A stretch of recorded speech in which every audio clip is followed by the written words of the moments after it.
If I want to create a virtual classroom setting and add images to this without backgrounds associated, I use a certain search method as I'm looking for images. So now that I have my virtual background here for my classroom that I wanted to create, I now need to start adding some elements to my classroom.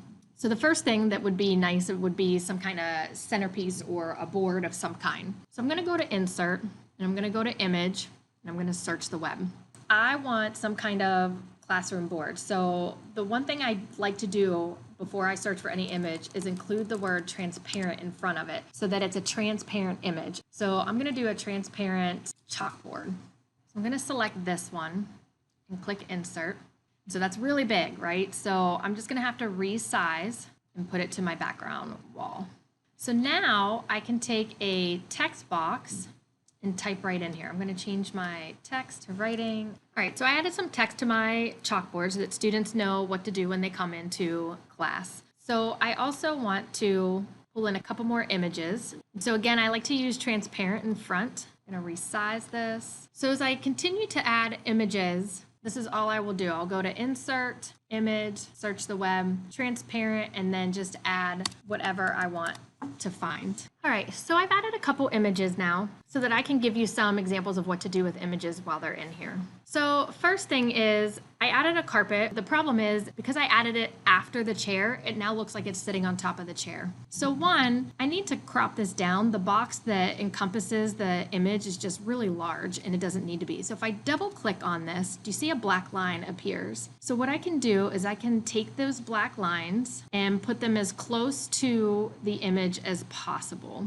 So then that way it just decreases the amount of space that that image takes up. And so now you see the box is a lot less and takes up less space. The next thing I need to do is put this underneath the chair. So I'm going to right click on this and I'm going to order it. So what I need to do is I need to send it backwards. And so as you can see, it now is under the chair. So it looks like the chair is now sitting on top of the carpet. The other thing I need to do here is I really like these books, the way they're stacked, but they're just going to be too big for on this bookshelf. So one, I can resize and make them really small, but those look really tiny. So instead of resizing to make them really small, I'm actually just going to go ahead and crop, just like I did with the carpet, and just make it smaller. And so now it's 3 books sitting there. The other thing I need to know how to do is if I were to move this bookshelf now, you see the books stay there. That doesn't go with the bookshelf. So I want to put those back. And this time I'm going to actually select both the shelf and I'm going to hold control down and I'm going to select the books as well. And then I'm going to right click and I'm going to say group. So now if I took this shelf, the books move with it. The other thing I want to do is I'm really not feeling the pink chair or the brown rug.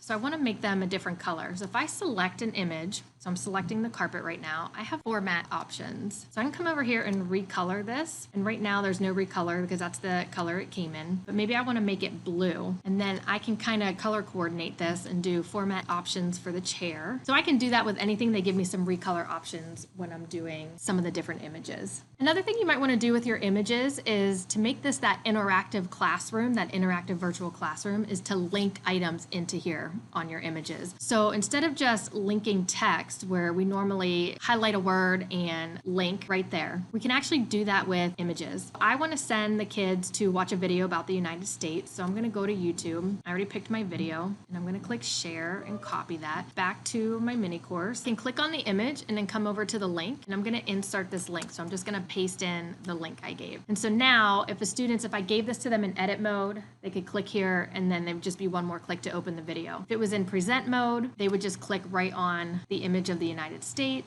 and it would take them right to the video. I can do the same thing, linking them to maybe a Google Doc or a Google Slides presentation. If I just copy that link, I'm going to click the link here, Control V, apply, and as you can see, it's linked right there. I will say if kids are on laptops or Chromebooks, this is really simple to do. If I'm over something that is not linked, you see my cursor is just normal. If I go over something that is linked, like this chair, my cursor turns into a selecting tool. Same with the map. The problem is if it's on an iPad or something, the cursor doesn't exist, so the students will have to tap around. So that's why it's really good maybe in the text on the page that you say click the link the United States to watch the video, and they'll know to come over here and tap on it on their iPad. iPad. Another option you have is to link an image or an object to another slide in the presentation. So this time I don't have to go out anywhere and get a separate link. All I do is click on the image, come up to link, and I'm going to say yes, slides in this presentation. And so I want to take them to slide 4. And so I'm going to say apply.